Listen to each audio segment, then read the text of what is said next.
그래서 2번의 자유낙하.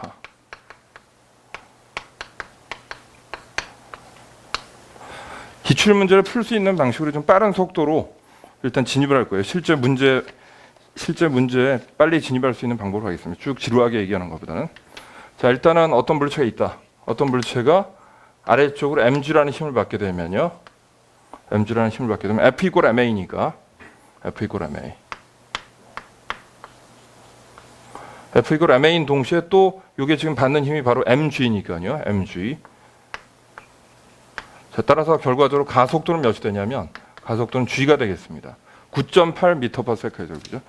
근데 우리가 9.8이라고 해도 좋고요. 아니면 대략 시험 문제 실제로 한 10으로 나오는 경우가 많이 있습니다. 10m/s죠. 이렇게 중력 가속도. 이런 가속도로 내려간다는 얘기죠. 자, 그런데 등 가속도 일정하다면요. 그때 우리가 배웠던 방정식들이 뭐가 있냐면 이런 게 있습니다. 이것도 여기도 한번 좀 적어보도록 하겠습니다. 가속도 일정할 때 1권에 나오는 얘기인데요.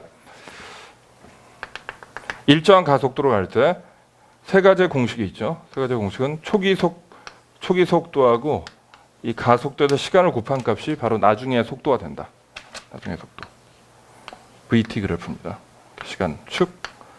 자, 그 다음에 이동 거리는 어떻게 되냐면 속도 시간 그래프 밑에 있는 면적이죠. 속도 시간 그래프 밑에 있는 이 면적이 바로 이동한 거리이다. 자, 그러면 S는 어떻게 되냐면요. 이 밑에 있는 사각형의 면적하고 그 다음에 삼각형의 면적이에요.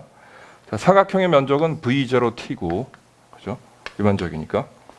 그 다음에 이 삼각형의 면적은 V-V0가 바로 AT니까요. 이 밑에 있는 이 시간하고 곱해가지고 삼각형 더해주면 되는 거죠. 2분의 AT 해주고. 그리고 마지막 식이 뭐냐면 마지막 식은 여러분들 외워두셔야 되는데 V제곱 마이너스 V0의 제곱은 2AS다. 이렇게. 이건 등가속도 운동에 대한 식들입니다.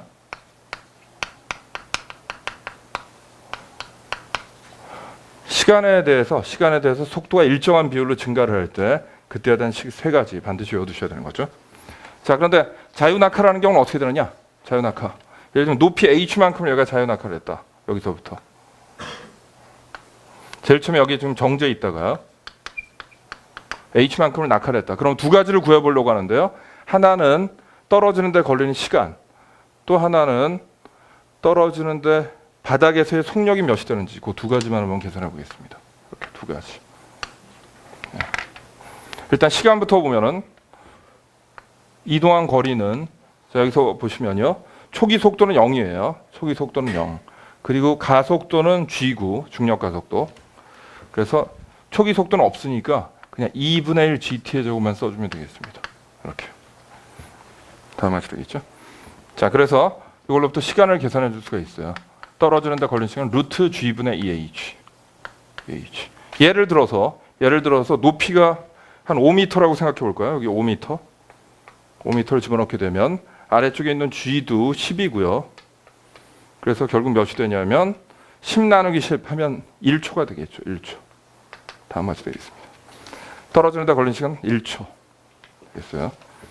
자, 그 다음에 바닥에 떨어졌을 때 이 세 번째 식을 한번 적용을 해보면요. 여기 이동 거리, 그 다음에 이 가속도 G, 그리고 초기 속도는 없죠. 그래서 세 번째 식을 적용해보면 V제곱은 EGH 이렇게 쓸 수가 있습니다. 바닥에서의 속력, 처음에서의 속력하고 바닥의 속력의 제곱의 차이가 EAS, 가속도하고 거리하고 곱과 같다. 초기 속도는 0이니까요. 제일 처음에 정지한 상태에서 떨어뜨린 겁니다. 그래서 바닥에서의 속력은 몇이 되냐면 루트 EGH가 된다. 역시 여기다가도 만일에 5m를 집어넣게 되면요. 5를 집어넣게 되면 여기 5구 이거 12구 2니까 전체적으로 한 10 정도가 되겠네요. 10. 초당 10m 떨어지는 속력으로 바닥에 도착하게 된다가 되겠습니다. 거기까지 좀 써봤어요. 그래서 이걸 이제 한번 그래프를 한번 그려보면요. 아주 중요한 건 아닌데 그래프를 좀 그려보면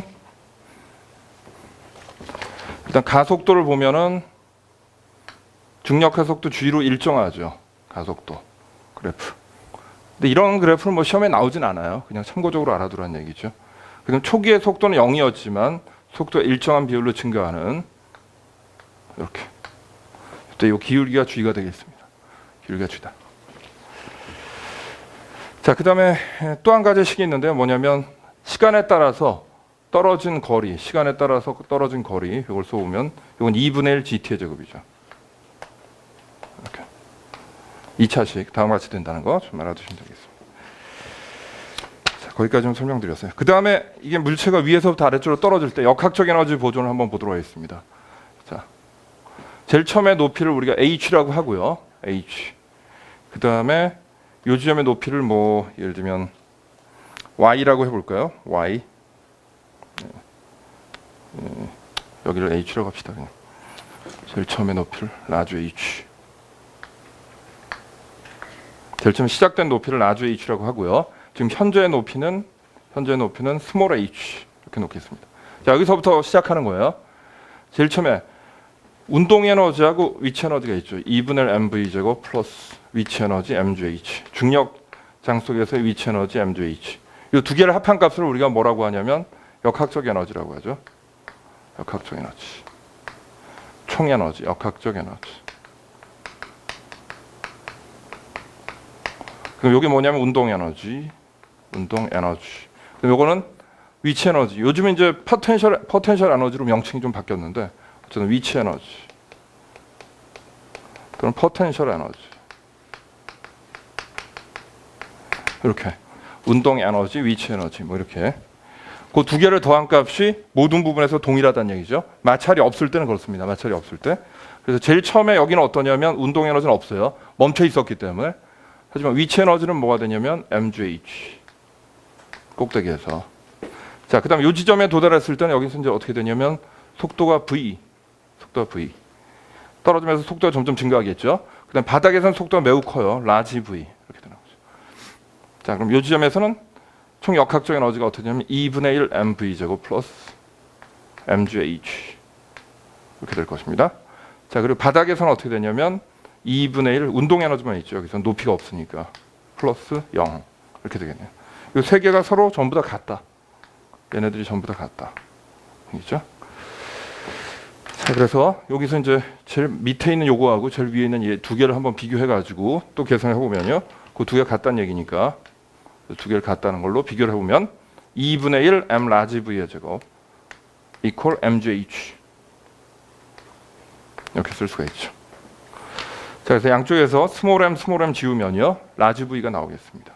라지 v 루트 2gh.